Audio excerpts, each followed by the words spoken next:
Hi all, അസ്സലാമു അലൈക്കും. Welcome back to Silnas kitchen. ഇന്നത്തെ റെസിപ്പി ഒരു അടിപൊളി വെറൈറ്റി ആയിട്ടുള്ള നല്ലൊരു സ്വീറ്റിൻ്റെ റെസിപ്പിയാണ്. പാലും കപ്പലണ്ടിയും വെച്ചിട്ടാണ് ഇത് ചെയ്തെടുത്തിട്ടുള്ളത്. നല്ല ടേസ്റ്റി ആയിട്ടുള്ള ഒരു അടിപൊളി സ്വീറ്റാണ്. അപ്പോൾ ഇതെങ്ങനെയാണ് തയ്യാറാക്കുന്നതെന്ന് അറിയാനായിട്ട് വീഡിയോ സ്കിപ്പ് ചെയ്യാതെ മുഴുവനായിട്ടൊന്ന് കണ്ടു നോക്കണേ. അപ്പോൾ ഈ ഒരു സ്വീറ്റ് തയ്യാറാക്കാനായിട്ട് ഞാനിവിടെ 250 ml കപ്പിൻ്റെ അളവിൽ 1 കപ്പ് കപ്പലണ്ടി ഈ ഒരു മിക്സിയുടെ ജാറിലേക്ക് ഇട്ട് കൊടുത്തിട്ടുണ്ട്. വറുത്ത കപ്പലണ്ടിയാണ്. പിന്നെ അതിലേക്ക് ഞാൻ ഒഴിച്ചു കൊടുത്തിട്ടുള്ളത് കട്ടിയായിട്ടുള്ള പശുവിൻ പാലാണ്. 250 ml കപ്പിൻ്റെ അളവിൽ 1 കപ്പ് ഒഴിച്ചു കൊടുത്തിട്ടുണ്ട്. ഇനി ഈ പലഹാരത്തിന് നല്ലൊരു മണത്തിന് വേണ്ടിയിട്ട് ഒരു 3 ഏലക്ക ഇട്ട് കൊടുത്തിട്ടുണ്ട്. അതിൻ്റെ കൂടെ തന്നെ 2 ഗ്രാമ്പും ഇട്ട് കൊടുത്തിട്ടുണ്ട്. അപ്പോൾ നല്ലൊരു മണവും പ്രത്യേക ഒരു ടേസ്റ്റും ഒക്കെയാണ് ഇതിന്. ഇനി ഇത് നല്ല പോലെ ഒന്ന് അരച്ചെടുക്കാം. ഇനി ഇത് അരച്ചെടുത്ത മിക്സിൻ്റെ പരുവം എങ്ങനെയാണ് ഇരിക്കുന്നതെന്ന് അറിയാനായിട്ട് ഞാനിവിടെ ഒരു സ്പൂൺ കൊണ്ട് കോരി കാണിച്ചു തരാം. ഇപ്പോൾ ദാ നല്ല കട്ടിയായിട്ടാണ് അരഞ്ഞു കിട്ടിയിട്ടുള്ളത്. അതുപോലെ തന്നെ നല്ല മിനുസമായിട്ട് അരഞ്ഞു കിട്ടിയിട്ടുണ്ട്. ഞാനിപ്പോൾ ഇതൊന്ന് കൈകൊണ്ട് തൊട്ട് കാണിച്ചു തരാം. നല്ല നൈസായിട്ടാണ് കിട്ടിയിട്ടുള്ളത്. ഇനി ഇതിലേക്ക് 250 ml കപ്പിൻ്റെ അളവിൽ 1 കപ്പ് പാലും കൂടെ ഒഴിച്ചിട്ട് ജസ്റ്റ് ഒന്ന് കറക്കിയെടുക്കണം. അപ്പോൾ അതിനു വേണ്ടി ഞാനിതിലേക്ക് 1 കപ്പ് പാൽ ഒഴിച്ചു കൊടുക്കുന്നുണ്ട്.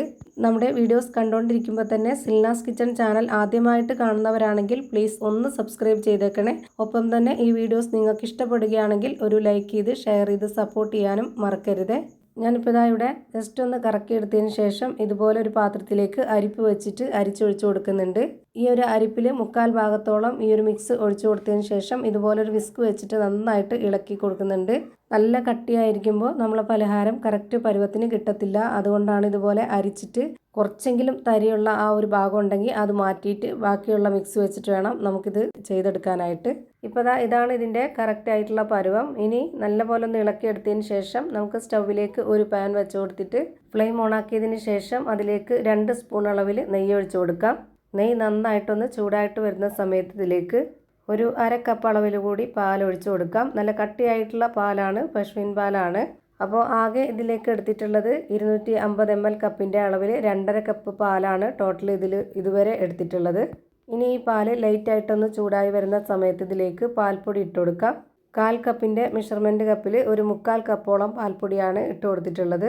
ഇനി ഇത് നന്നായിട്ടൊന്ന് ഇളക്കി യോജിപ്പിച്ച് കൊടുക്കാം. ഈ ഒരു പാൽപ്പൊടി കട്ടയാവാതിരിക്കാനാണ് ഇങ്ങനെ ചെയ്തിട്ടുള്ളത്. പിന്നെ നെയ്യിൽ ഇതുപോലെ ചെയ്തെടുക്കുമ്പോൾ ഒരു പ്രത്യേക ടേസ്റ്റ് കൂടിയാണ്.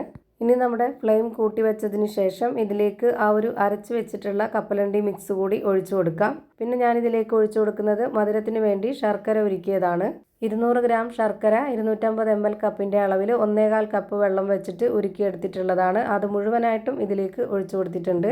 ഇനി നമ്മളിതിനെ ഹൈ ഫ്ലെയിമിൽ വെച്ചിട്ട് കൈവിടാതെ നന്നായിട്ട് ഇളക്കി കൊടുക്കാം. ഇത് നന്നായിട്ട് തിളച്ച് വരും. അങ്ങനെ തിളച്ച് വന്നതിന് ശേഷം പിന്നെ നമുക്ക് കൈവിട്ടാലും കുഴപ്പമൊന്നുമില്ല. പിന്നെ ലോ ഫ്ലെയിമിൽ ഇട്ട് കൊടുത്തിട്ട് അതങ്ങ് വറ്റിച്ചെടുത്താൽ മതി. ഇപ്പം ഞാനിതിലേക്ക് ഈ ഒരു പരുവായപ്പം 2 സ്പൂൺ അളവിൽ നെയ്യ് ഒഴിച്ചു കൊടുത്തിട്ട് ഇതുപോലെ കൈവിടാതെ നല്ലപോലെ ഒന്ന് ഇളക്കി കൊടുക്കുന്നുണ്ട്. നെയ്യുമായിട്ട് നന്നായിട്ട് മിക്സ് ആയി കഴിഞ്ഞു എന്നാകുമ്പോൾ പിന്നെ നമുക്ക് വീണ്ടും കൈവിടാം. ഓരോ ഘട്ടം അനുസരിച്ച് ലോ ടു മീഡിയം ഫ്ലെയിമിൽ മാറി തിരിഞ്ഞും ഇട്ട് കൊടുത്തതിന് ശേഷം ഇത് നന്നായിട്ട് കുറുകി വരുന്നവരെ വെയിറ്റ് ചെയ്യണം. ഇപ്പോൾ ഇതാ നല്ലപോലെ ഒന്നുകൂടി കുറുകി വന്നിട്ടുണ്ട്. ഈ ഒരു ടൈം ആകുമ്പോൾ നമുക്കൊന്നുകൂടി നെയ്യ് ഒഴിച്ചു കൊടുക്കണം. 2 സ്പൂണോളം നെയ്യ് ഒഴിച്ചു കൊടുത്തിട്ട് വീണ്ടും ഇത് നന്നായിട്ടൊന്ന് ഇളക്കി യോജിപ്പിച്ച് കൊടുക്കുന്നുണ്ട്.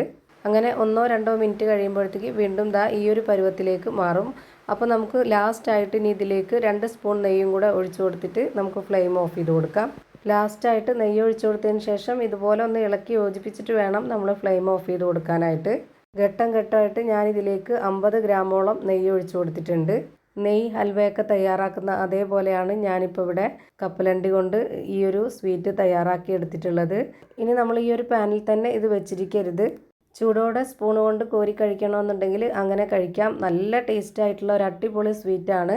ഞാനിവിടെ ബോൾസ് ടൈപ്പിലാക്കി എടുക്കാൻ വേണ്ടിയിട്ട് ഇതൊന്ന് ചൂടാറാനായിട്ട് ഇതുപോലൊരു സ്റ്റീൽ പ്ലേറ്റിൽ നെയ്യ് സ്പ്രെഡ് ആക്കിയതിന് ശേഷം അതിലേക്ക് ഒഴിച്ചു കൊടുത്തിട്ട് സ്പാച്ച് കൊണ്ട് ഇതുപോലെ ഒന്ന് ലെവൽ ചെയ്ത് കൊടുത്തിട്ടുണ്ട്. ഇനി ഒരു 30 മിനിറ്റിന് ശേഷം നമ്മുടെ കയ്യിൽ കുറച്ച് നെയ്യോ ഓയിലോ ഒന്ന് സ്പ്രെഡ് ആക്കിയതിന് ശേഷം നമ്മുടെ കൈയുടെ ഉൾഭാഗത്ത് കുറച്ച് നെയ്യോ ഓയിലോ ഒന്ന് സ്പ്രെഡ് ആക്കിയതിന് ശേഷം ഇതുപോലെ നമ്മുടെ കൈയുടെ ഉൾഭാഗത്ത് സ്പൂൺ കൊണ്ട് കോരി ഇതുപോലെ കുറച്ച് വെച്ച് കൊടുത്തിട്ട് ഈ ഒരു ഷേപ്പിലാക്കി എടുക്കുന്നുണ്ട്. വായിലിട്ടാൽ അലിഞ്ഞു പോകുന്നൊക്കെ പറയുന്ന പോലത്തെ അത്രയും നല്ല ടേസ്റ്റി ആയിട്ടുള്ള ഒരു ഹൽവയാണ് റെഡിയായി കിട്ടിയിട്ടുള്ളത്. സ്പൂൺ കൊണ്ട് കോരി കഴിച്ചാൽ മതി എന്നുള്ളവർക്ക് അങ്ങനെ കോരി കഴിച്ചാൽ മതി. അല്ലാന്നുണ്ടെങ്കിൽ ഇതുപോലെ കൈയുടെ ഉള്ളിൽ വെച്ചിട്ട് ഒന്ന് ബോൾസ് ആക്കിയിട്ടെടുക്കാം. ഇങ്ങനെ ചെയ്യുമ്പോൾ കാണാനൊരു ഭംഗി ഉണ്ടാവും. അതിന് വേണ്ടിയിട്ടാണ് ഞാൻ ഈ ഒരു ഷേപ്പിൽ റെഡിയാക്കി എടുത്തിട്ടുള്ളത്. ഇതുപോലെ എല്ലാം റെഡിയാക്കി ഒരു പാത്രത്തിലേക്ക് മാറ്റിയിട്ടുണ്ട്. അപ്പോൾ ഇത്രയേ ഉള്ളൂ ഇന്നത്തെ വീഡിയോ ഇഷ്ടമായാൽ ലൈക്ക് ചെയ്യാനും കമൻറ്റ് ചെയ്യാനും ഷെയർ ചെയ്യാനും മറക്കരുത്. അതുപോലെ തന്നെ ഞാനിടുന്ന പുതിയ വീഡിയോസ് നോട്ടിഫിക്കേഷനായിട്ട് കിട്ടുന്നതിന് വേണ്ടി സബ്സ്ക്രൈബ് ചെയ്ത് ബെല്ലൈക്കൺ അമർത്തി അതിൽ ഓൾ എന്ന ഓപ്ഷൻ എനേബിൾ ചെയ്ത് കൊടുക്കാനും മറക്കരുത്. പുതിയൊരു വീഡിയോയുമായി വീണ്ടും വരും. Thank you for watching.